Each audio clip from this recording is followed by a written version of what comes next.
और ऑपोजिशन की जहाँ तक बात है, नवाज शरीफ साहब से मैं पूछता हूँ कि नवाज मियाँ साहब, ये जनरल जिलानी के घर के बाहर 3-3 घंटे फूलों का गुलदस्ता लेके कौन मौजूद होता था? या इनसे ये पूछ लीजिए कि जनरल ज़ियाउल हक रहमतुल्लाह अलैह को बड़े अदब और एहतराम से डैडी कौन बोला करता था। वो जो खड़े होके ना वो किसी कैटेगरी में भी नहीं आता, वो जो कहता है टमाटर 200 रुपया दर्जन हैं तो आलू भी दर्जन, तो वो जो अंडे हैं अंधे वो किलो हैं। इन ढग्गों को ये नहीं पता होता और मेरा तो दिल नहीं चाहता कि इन्हें मैं लेतर मारूं। 20,000 के पीछे शहादत दे रहे तुम लोगों के पीछे, जब तुम लोग बेगमात के साथ सुकून की नींद सो रहे होते हो।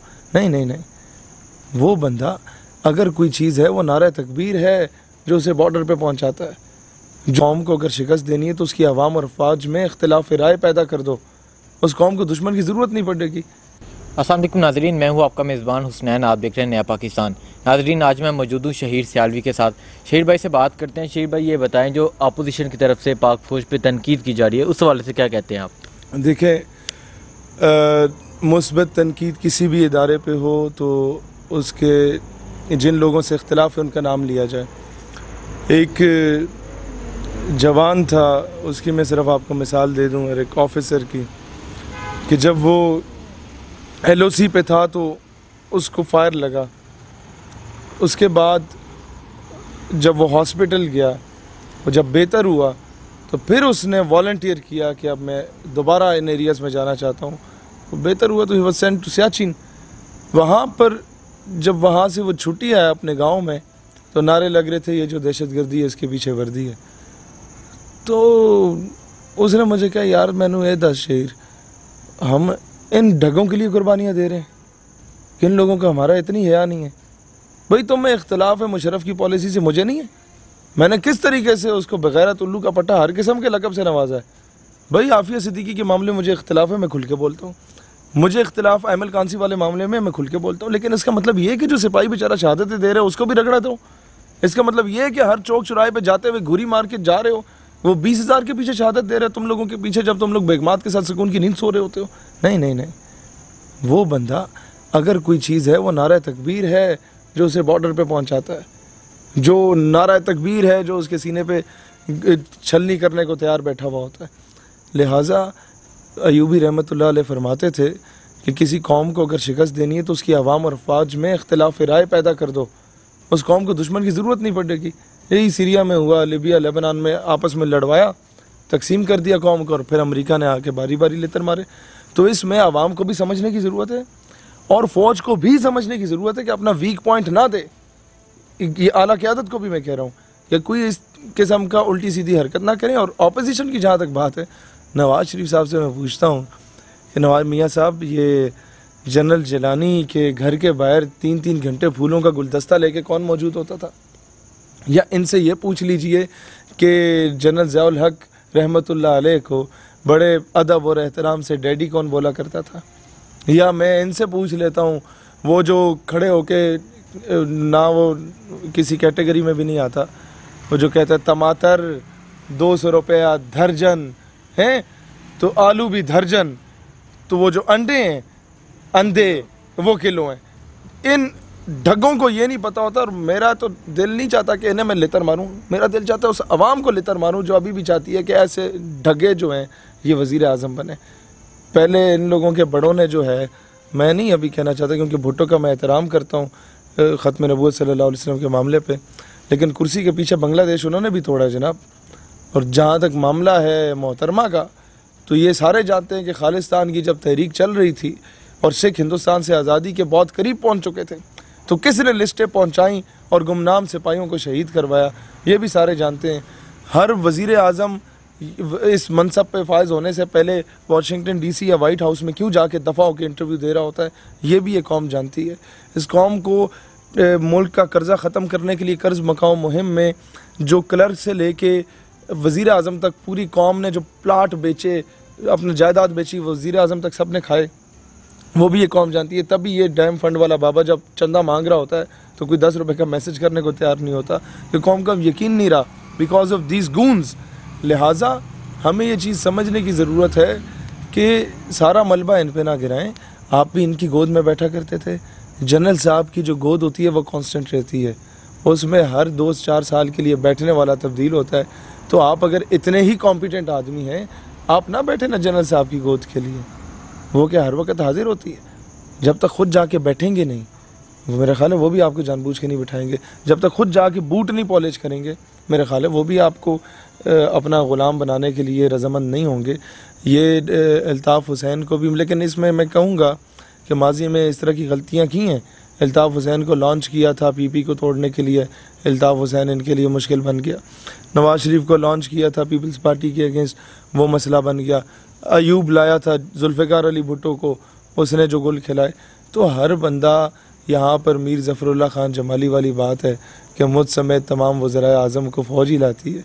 लेकिन मसला सिर्फ ये है कि आप ख़ुद इतने कॉम्पिटेंट बन जाएं कि आपको फ़ौज के सहारे की ज़रूरत न पड़े, कि जब तक वो मीठा मीठा हप हप कड़वा कड़वा थू थू, इस मामले को अब ख़त्म करने की ज़रूरत है।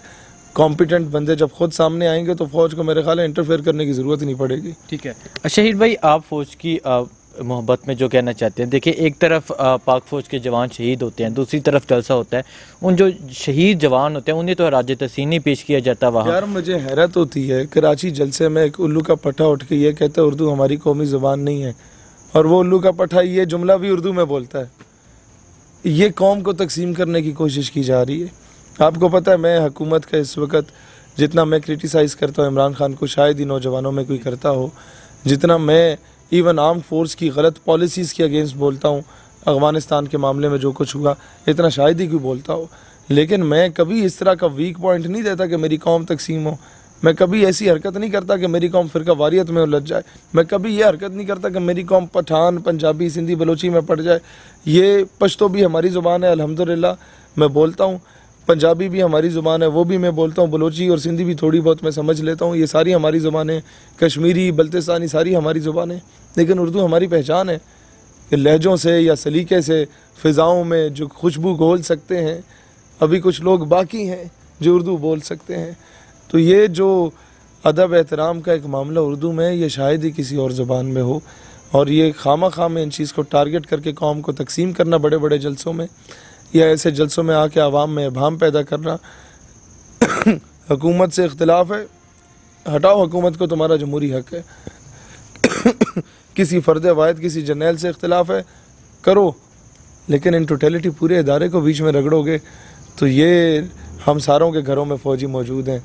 हम सारों के किसी का भाई LOC पे बैठा हुआ है, किसी का ख़ानदान का कोई शख्स है। मेरा तो अल्हम्दुलिल्लाह तकरीबन पूरा टब्बर ही फ़ौजी है। लेकिन बात यह है कि हम लोग ये चीज़ नहीं बर्दाश्त कर सकते कि हमारे ऐसे रिश्तेदार जो बेचारे सारी ज़िंदगी ऑनेस्टी के साथ नौकरियां करते रहे, बॉर्डर एरियाज़ पे रहे, हमारे कई रिलेटिव्स प्रिजनर ऑफ वॉर रहे, कतर की जंग में गिरफ़्तार रहे।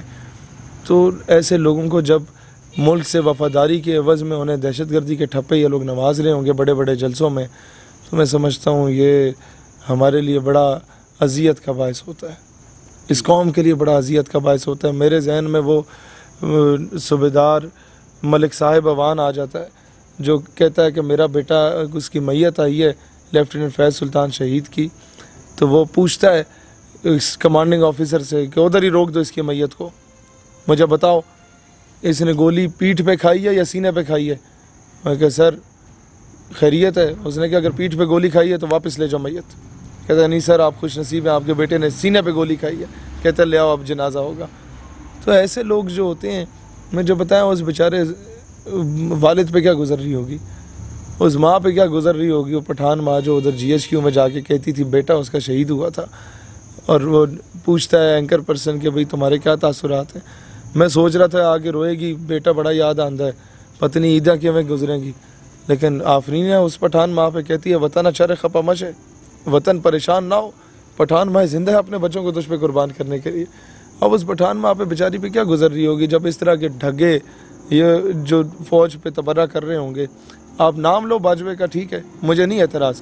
आप नाम लो मुशर्रफ का, ठीक है, मुझे नहीं एतराज़। नाम लो कियानी का, मुझे नहीं एतराज़। इन टोटलिटी इदारे को ना रगड़ो।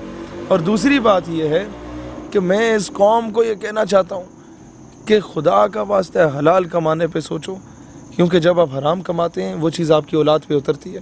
लोग क्यों हराम कमाते हैं? औलाद को पालने के लिए, उनको एक्स्ट्रा आसाइशें देने के लिए। क्या फ़ायदा उस हराम खिलाने का अपनी औलाद को कि जब मियाँ साहब जेल में थे और अदालत के चक्कर लगा रहे थे और जज कहता था तुम्हारे 2 बेटे आगे कोई गवाही दे दें तो शायद नरमी हो सकती है, वो दोनों बेटों ने कहा कि जी बहन हाजिर है, ये जाए, हमने कोई नहीं आना पाकिस्तान। बाप के लिए पाकिस्तान नहीं है। मेरे ख्याल है वालदा के जनाजे पे भी घाटी आए होंगे, कोई नहीं आए। तो ऐसे पैसों का क्या फ़ायदा जो आपने मुल्क का ख़जाना लूट के उनको लगाया। ये जरदारी साहब जो मिस्टर 10% कहलाते हैं, पूरे मुल्क का ख़जाना लूट के जो आपने बिलावल को पे लगाया, उसको क्या मिला उसके एवज़? शेख रशीद। बस मतलब बिलावल साहब जिसको जब तक श्री रहमान साहिबा स्क्रिप्ट लिख के नहीं देती वो आए बाशाएँ बोल नहीं सकता, और मुझे आफरीन है इस कौम पे, फिर भी बस एक तराना लगता है जहाँ मदारी बंदर को नचाएगा उधर ये लोग नाचने को तैयार होंगे।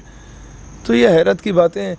अल्लाह ताला इस कौम को समझ बूझ दे। मैं हुक्मरानों से तो कुछ नहीं कहता, इन लोगों को तो समझ बूझ पता नहीं मिलनी या नहीं मिलनी। कौम इतनी समझदार हो जाए कि अपने मुल्क के वफ़ादारों को वोट दे, अपने मुल्क के वफ़ादारों को मेन स्ट्रीम में लाए। आज तक ये डॉक्टर आफिया सिद्दीकी का मामला हल नहीं हुआ, आज तक आप लोगों के मुल्क के कर्ज़ों का मामला हल नहीं हुआ आज तक। और ऐसे ऐसे सियासतदानों को उठा के इन लोगों ने लाया हुआ है कि जब डैम्स बनाने की बात होती थी ये उल्लू के पट्टे एहतजाज करते थे और कहते थे पानी से अगर बिजली को निकाल देगा तो पीछे क्या रहेगा। मतलब ऐसे लोग आपके MNAs हैं। तो मेरा ख्याल है ये कौम को समझना चाहिए कि ये ख़ुद ही अपनी सबसे बड़ी दुश्मन है कि हर 5 साल के बाद ये कीमे वाले नान पे, बिरयानी की प्लेट पे अपने ज़मीर, अपनी इज़्ज़त नफ्स का सौदा करती है, और जिसके पीछे ये लोग सौदा करते हैं वो फिर कौम की बेटियों का सौदा कराते हैं। तो ये कौम को समझने की ज़रूरत है। अदरवाइज़ वो लेतर इस कौम को पढ़ने जो लेतर पहले अफ़गानिस्तान में पढ़ने थे, जो लेतर पहले इराक़, ईरान, लिबिया, सीरिया और फ़लस्तीन में पढ़े, मुसलमानों के साथ जो जुल्म हुआ, अब वो पाकिस्तान की तरफ दस्तक देने को तैयार